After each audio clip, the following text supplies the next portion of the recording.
రెండో అధ్యాయం 2వ శ్లోకం. జనక మహారాజు వారు మళ్ళీ చెప్తున్నారు. ఇది ఈయన బోధ విన్న తర్వాత 1వ అధ్యాయంలో అదంతా మనం ఏదైతే ప్రశ్నలు వేసుకున్నామో అదంతా విన్న తర్వాత, ఓ స్వామి, యథా ప్రకాశయామి ఏకః దేహం ఏనం తథా జగత్. ఓ గురుదేవ, ఓ మునీంద్ర, ఓ స్వామి, నేను నా దేహాన్ని ఎలా ప్రకాశింపజేసుకుంటూ ఉన్నానో అలాగే ఈ జగత్తును కూడా ప్రకాశింపజేసుకుంటూ ఉన్నాను. అంటే నేను ఏకత్వంతో ఉన్నాను. ప్రకాశం అంటే మనకి బాహ్యంలో వెలుగుంటేనే అన్నీ కనపడతాయి. మనకి బాహ్యంలో సూర్యుడు ఉంటేనే మనకు అన్నీ కనపడతాయి. లేదు సూర్యుడు లేకపోయాడు అనుకోండి, ట్యూబ్ లైటో బల్బో ఉంటేనే మనకు అన్నీ కనపడతాయి. అంటే వెలుగు ఉంటేనే మనకి అన్నీ కనపడతాయండి. ఓకేనా సార్? వెలుగు లేకపోతే అది ఏ వెలుగైనా కానివ్వండి, దీపం కానివ్వండి, ట్యూబ్ లైట్ కానివ్వండి, సూర్యుడు కానివ్వండి, ఏదన్నా కానివ్వండి. ఏమండి, బాగుందా? ఏమండి అనుకుంటాం. కానీ బాహ్య వెలుగుల కన్నా ముఖ్యమైంది మన మనసు యొక్క వెలుగు. మన మనసు యొక్క వెలుగు మనకి సూక్ష్మంగా పరిశీలిస్తే, ఇంకొకసారి చెప్పండి మీ పేరు. వెంకటరత్నం గారు. ఇంకా అర్థమైపోయిందండి. వెంకటరత్నం గారు, మనకి బల్బు ఉంది. సపోజ్ సూర్యుడు లేడు, నైటు బల్బు ఉంది, సడన్గా కరెంటు పోయింది. అగ్గిపెట్టి ఎక్కడుందో మనం తెలుసుకుంటామా లేదా? వెలుగు లేకపోయినా మనం అగ్గిపెట్టి ఎక్కడుందో తీసి అగ్గిపెట్టి వెలిగిస్తాం. ఏమండి, అంటే వెలుగు లేకపోయినా మనం దేంతోనో చూస్తున్నాం. ఎక్కడుందా గబక్కని పట్టుకుంటున్నాం. టేబుల్ మీద ఉందా, టీవీ మీద ఉందా, గబక్కని పట్టుకుంటున్నాం. అంటే చీకట్లో కళ్ళు మూసుకుని ఉన్నప్పుడు, అలాగే కళ వచ్చినప్పుడు కూడా నువ్వు కళ్ళు తెరవటంలా, అయినా నువ్వు కళ్ళలో ఏవేవో కళలు కంటున్నావు, ఏవేమో చూస్తున్నావు. నువ్వు ఎట్లా చూస్తున్నావు? జాగ్రత్త అవస్థలో నీకు ఎప్పుడు కనపడినవి కూడా నీకు కళ్ళలో కనపడుతున్నాయి బ్రహ్మాండమైన వెలుగుతో. నువ్వు చీకట్లో కళ్ళు మూసుకున్నప్పుడు బ్రహ్మాండంగా చూస్తావు, ఎక్కడ ఏది ఉందో పట్టుకుంటున్నావు. కళలో కూడా భలే బ్రహ్మాండంగా చూస్తున్నావు అన్నీ. అంటే అప్పుడు అసలు వెలుగు లేదు. అంటే అలా మనం చీకట్లో కళ్ళు మూసుకున్న కళలో కూడా ప్రతి దృశ్యము ఎంతో ప్రకాశంగా నువ్వు చూస్తున్నావా లేదా? అంటే అసలైన ప్రకాశం అంటే మనసు యొక్క ప్రకాశం. బల్బులు లేవు, ఏమీ లేవు, అయినా మనసు ద్వారా తెలుసుకుంటున్నావు. ఏమండి, అంటే నా మనసు యొక్క ప్రకాశంతోనే నేను ఈ దేహాన్ని అనుభూతి పొందుతున్నా. నా మనసు యొక్క నా కళ్ళతో అనుకుంటున్నా, కానీ నేను కన్ను వెనకమాల మనస్సు ఉంది. మనస్సు కన్నుని తీసుకొని చూస్తుంది. ఏమండి, అంటే నా మనసు యొక్క ప్రకాశంతోనే ఈ దేహాన్ని అనుభూతి పొందుతున్నా. నా మనసు యొక్క ప్రకాశంతోనే ఈ దృశ్యాన్ని, బరిగొడ్డని, పొలాలని అన్నిటినీ అనుభూతి పొందుతూ ఉన్నా. నా మనసు యొక్క ప్రకాశంతోనే ఈ ప్రపంచాన్ని కూడా అనుభూతి పొందుతున్నా. అమెరికాని అనుభూతి పొందుతున్నా టీవీలో చూసి. ఏమంటే ఇంకొక దాన్ని అనుభూతి పొందుతున్నా. అంటే నా మనసు యొక్క వెలుగుతోనే దేహాన్ని అనుభూతి పొందుతున్నా. నా మనసు యొక్క వెలుగుతోనే ఈ ప్రపంచాన్ని అనుభూతి పొందుతున్నా. నా మనసు యొక్క వెలుగుతోనే ఈ దృశ్యాన్ని అనుభూతి పొందుతున్నా. నా మనసు యొక్క వెలుగు లేకపోతే ఏమీ లేదు. అంటే ఏం చెప్తున్నాడు ఇక్కడ? నా మనస్సే ఈ దేహం, నా మనస్సే ఈ ప్రపంచం, నా మనస్సే ఈ దృశ్యం. మీరు సుబ్బారావుని చూస్తున్నారంటే మీ మనస్సే సుబ్బారావు. అండి, మీరు మనుషులను చూస్తున్నారంటే మీ మనసే మనుష్యులు. మీరు పొలాన్ని చూస్తున్నారంటే మీ మనస్సే పొలం. అండి, మీ దేహమే జగత్తు. అవునా కదా? మనస్సు లేకపోతే సుబ్బారావు భావన లేదు, పొలం భావన లేదు, దేహ భావన లేదు, జగత్తు భావన లేదు, దృశ్య భావన లేదు. మనం ఇప్పుడు మెలకువతో ఉన్నాం. ఈయన భావన పొందుతున్నాం, జగత్ భావన పొందుతున్నాం, పొలం భావన పొందుతున్నాం, బరిగొడ్డ భావన పొందుతున్నాం. అదే స్వప్నంలో ఉన్నామనుకో అక్కడ ఈ కనపడవు, వేరే ఏయో కనపడతాయి. అదే గాఢ నిద్రకి వెళ్ళామనుకో ఏమన్నా కనపడతాయా నీకు? ఏమీ కనపడవు. ఎందుకని? గాఢ నిద్రలో మనసు లేదు. నీకు సుబ్బారావు లేడు, పొలం లేదు, ప్రపంచం లేదు, ఏమీ లేదు. ఎందుకని? మనసు లేదు. మనసు ఉంటేనే అన్నీ ఉన్నాయి, మనసు లేకపోతే ఏమీ లేదు. అందుకని ఏమండి, మనసు ఉంటేనే మన మనసు యొక్క ప్రకాశం ద్వారా ఈ దేహ భావన, బాహ్య ప్రపంచ భావన ఉంటుంది, దేహ భావన ఉంటుంది, మనసు ఆలోచన భావన ఉంటుంది. ఇదంతా మనసే.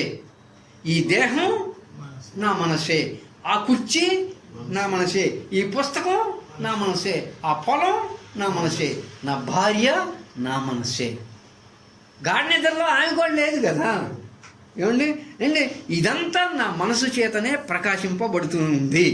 అంటే ఇప్పుడు చెప్పండి, అసలైన వెలుగు ఏది? మనసు ఉంటేనే బల్బు అయినా ఉంది, సూర్యుడైనా ఉన్నాడు. మనసు లేకపోతే ఏది లేదు. ఓకేనా సార్? నా మనసుకి ఈ వెలుగు ఎక్కడి నుంచి వచ్చింది?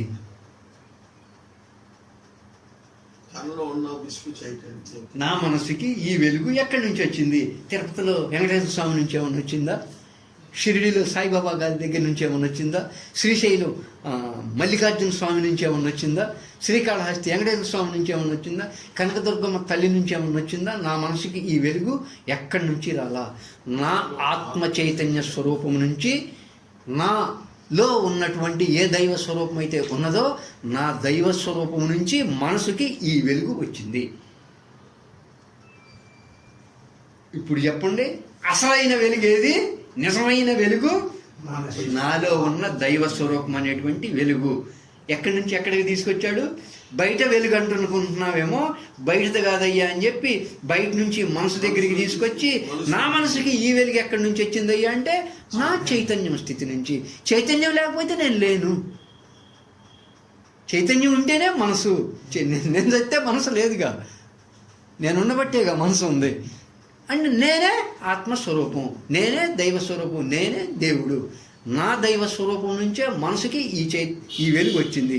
కాబట్టి అసలు నిజమైన వెలుగు ఏదయ్యా అంటే నా ఆత్మస్వరూపమే అసలైన వెలుగు. ఏమండి వెంకటరత్నం గారు, ఇప్పుడు ఈ చెయ్యి చూడండి. చెయ్యి ఏం చేసిద్ది? పని చేసిద్ది. ఏమండి కొడవలు ఏం చేసిద్ది? కోసిద్ది. భలే చెప్పారు వెంకటరత్నం గారు. ఏమండి ఇంకొక ప్రశ్న, కొడవలే కోసిద్దా? కొడవలు కాదు, మనసుతో కోసి. చూసారా, మీరే చెప్పేశారు. వెరీ గుడ్ అండి, వెరీ గుడ్. అంటే కొడవలే కొయ్యదు, కానీ మనం ముందేమనుకున్నాం? కొడవలే కోసిద్ది అనుకున్నాం. కొడవలే కోసిద్ది అనగానే కాదండి, మనిషి కొడవల్ని పనిముట్టుగా తీసుకుని కోస్తున్నాడు. కోస్తుంది ఎవరు? మనిషి.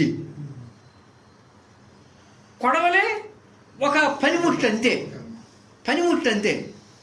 ఏమండి అబ్బాయి, చెట్టు నరుకుతున్నావు కదా అంటే గొడ్డలే ఏం చేస్తుంది? నరికిద్దండి. గొడ్డలే నరికిద్దా? గొడ్డలను అక్కడ పడేసి నరకమంటే నరకదు కదా. అంటే మనిషి గొడ్డల్ని సాధనంగా తీసుకొని నరుకుతున్నాడు. అలాగే మనసు ఏం చేసిద్ది అయ్యా? ఆలోచన చేసిద్ది. మనసే ఆలోచన చేసిద్దా? చెయ్యదు. చైతన్య స్వరూపం మనసుని సాధనంగా తీసుకొని ఆలోచన చేస్తుంది. అది లేకపోతే మనసు, అంటే నువ్వు లేకపోతే కొడవలు తక్కువలేవు, ఇది లేకపోతే ఆలోచన చేయలేదు. హట్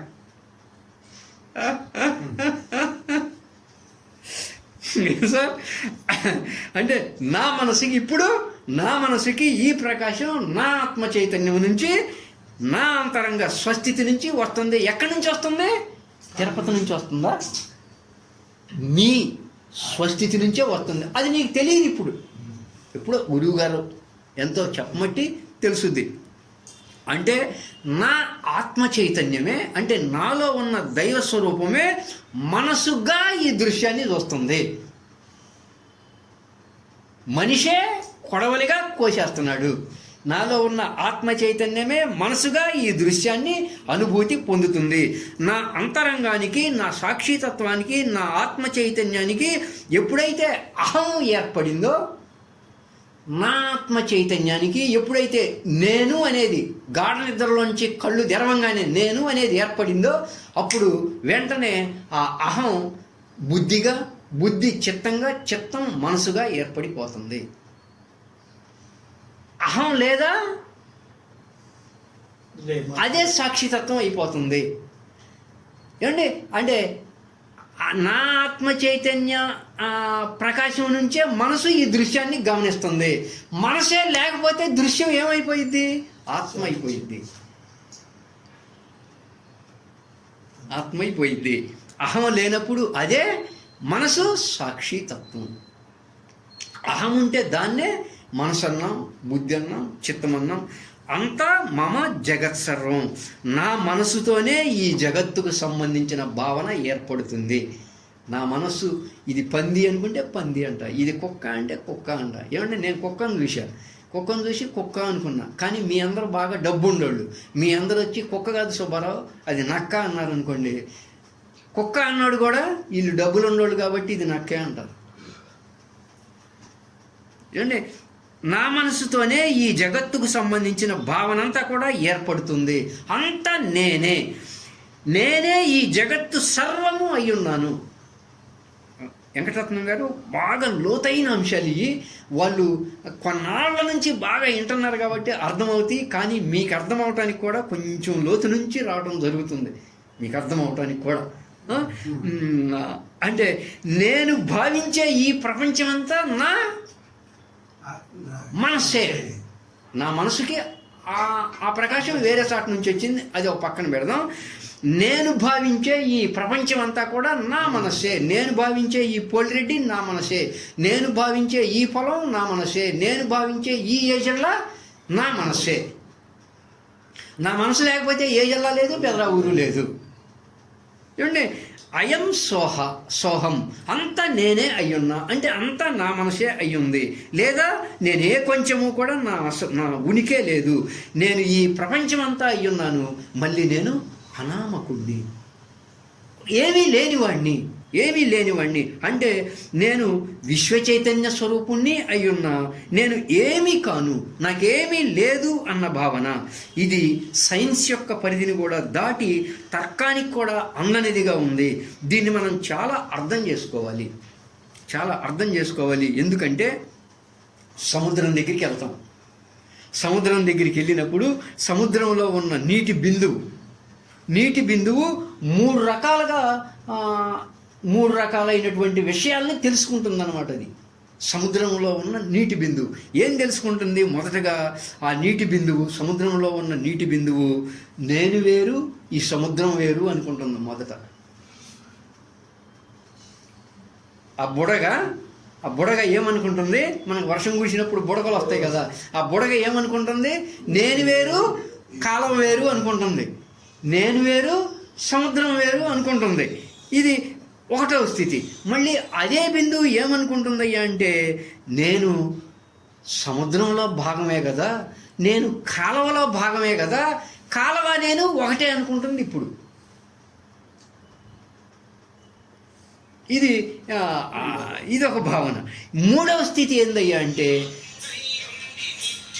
నేను కాలువ ఒకటే అయినప్పుడు